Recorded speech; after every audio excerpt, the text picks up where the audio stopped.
Audio Jungle.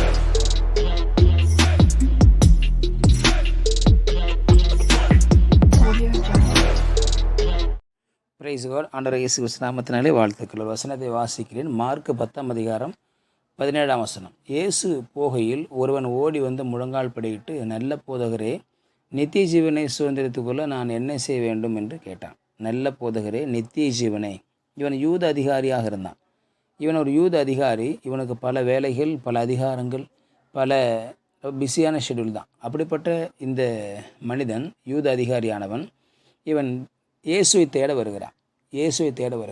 யூத அதிகாரியுடைய தேடல் என்ன என்று சொன்னால், அவனுக்கு அதிகாரம் இருந்தும், இந்த பூமியில் செல்வங்கள் இருந்தும், இந்த பூமியில் எல்லாவற்றையும் அனுபவிச்சு விட்டான். இனி எதுவுமே அவன் அனுபவிக்காமல் இருப்பது என்பது எதுவுமே இல்லை.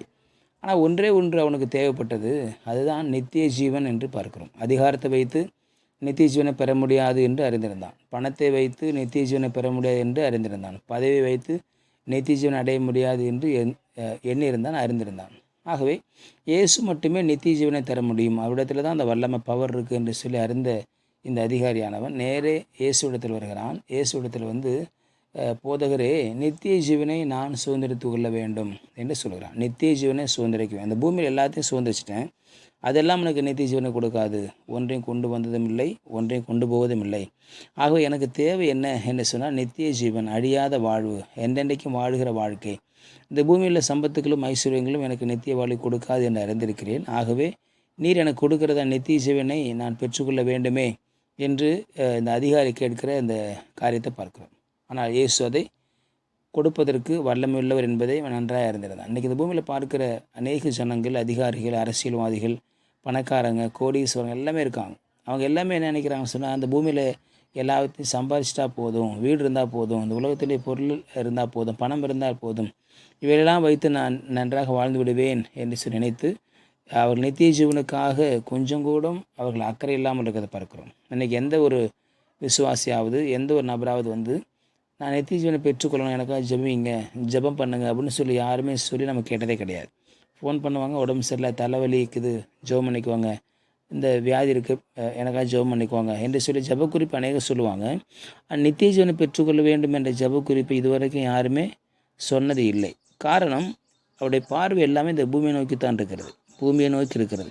இந்த பூமியில் உள்ள காரியங்கள், இந்த பூமியில் உள்ள சுகம், பூமியில் வியாதி இருக்கா, சுகம் வேண்டும், பணம் இல்லாமல் இருக்கா, பணம் வேணும், வீடு இல்லாமல் இருக்கா, வீடு வேண்டும், வேலை இல்லாமல் இருக்கா, வேலை வேணும்.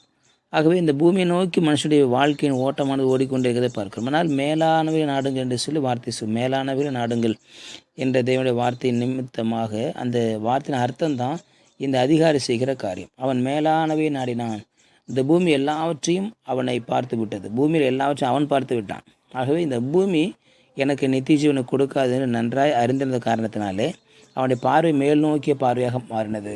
மேலானவைகள் பார்க்கும்படியாக அவனுடைய பார்வை மாறினது. ஆகவே தான் இயேசுவிடத்தில் மாத்திரமே இதுக்கு தீர்வு உண்டு என்று நன்றாய் அறிந்திருந்த அவன் இயேசுவிடத்தில் நேரே சென்று அந்த தீர்வுக்காக அவன் வேண்டுதல் பண்ணுகிறான். ஆண்டவரே, எனக்கு நித்திய ஜீவனை நீர் தர முடியும், நித்திய ஜீவனுக்கு நீர் கொடுக்க முடியும், உம்முடைய வார்த்தை எனக்கு நித்திய ஜீவனை கொடுக்க முடியும், நீர் நினைத்தா எனக்கு தர முடியும் என்று சொல்லி அவன் முழங்கால் படியிட்டு, அந்த வார்த்தை பாருங்கள், ரொம்ப ஆச்சரியமானது.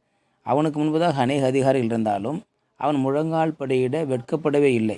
இன்றைக்கி நமக்கெல்லாம் கொஞ்சம் பணம் வந்துட்டா, கொஞ்சம் மரியாதை, கொஞ்சம் மேலே வந்துட்டா, கொஞ்சம் நல்ல ட்ரெஸ் போட ஆரம்பிச்சிட்டோன்னா, சர்ச்சுக்கு வந்தோ அல்லது நம்முடைய வீடுகளிலோ முழங்கால் படியிட்டு ஜெபிக்க நாம் வெட்கப்படுகிறோம். மற்றவங்க பார்த்து நினைப்பாங்க என்ற வெட்கம்.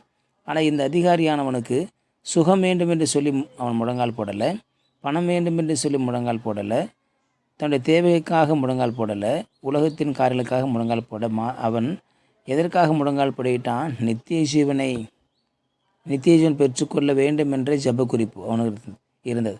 ஆகவே தான் அதை தேடி போனான். யூத அதிகாரியுடைய தேடல் இந்த ஆஸ்தி பாஸ்திகள் அல்ல. இந்த யூதனுடைய தேடல், இந்த அதிகாரியுடைய தேடல் நித்திய ஜீவனாக இருந்தது என்று பார்க்கிறோம். இன்றைக்கி நம்ம எத்தனை பேர் நித்திய ஜீவனை வாஞ்சிக்கிறோம், நம்ம எத்தனை பேர் நித்திய ஜீவனுக்காக பிரயாசப்படுகிறோம், எத்தனை பேர் நித்திய ஜீவனை பற்றி அறிவிக்கிறோம் என்பது மிக முக்கியமான காரியமாக இருக்குது.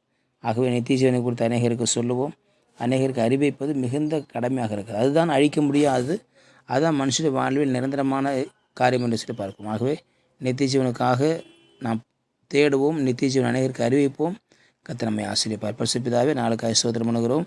யூத அதிகாரியுடைய தேடல் நித்திய ஜீவனாக இருந்தது. நாங்களும் நித்திய ஜீவனை தேட ஆண்டவரே உதவி செய்யுங்க. அநேக நித்திய ஜீவனை அறிவிக்க உதவி செய்யுங்க.